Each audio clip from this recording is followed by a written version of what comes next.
Não dá pra vir lá porque tá muito escuro. Nós estamos aqui ainda, na reunião, dia de finados.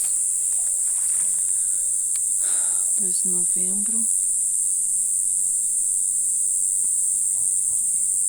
de 2021. Tem tanto lugar que a gente vai, né? Tem horas que... Não sei por que você me chama desse nome. Não é porque É branca. É teu nome? É, não. Quero que me chame de branca. Exato, teu nome. Não, mas eu não quero. Nossa, muito fumaça. Então tá bom, Branca. Tchau, Branca. Um beijo. É Branca de Neve. Tarararã. Mais, viu? Valeu. Gratidão pelo teu estudo, tá? Lá na tua casa, tudo. Nossa, quase caí aqui.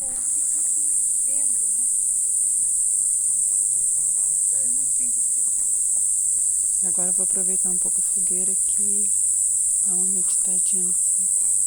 Um beijo, um abraço para todos. Bom fim de... Desejar dia feliz de finados, né? O nosso foi bem feliz, graças a Deus, né? Estamos vivos, né?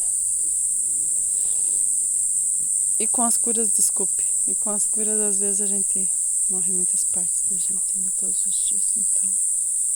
Se a gente for analisar, dia dos mortos é todo dia, dia dos vivos também. Um beijo, um abraço. Fiquem com Deus.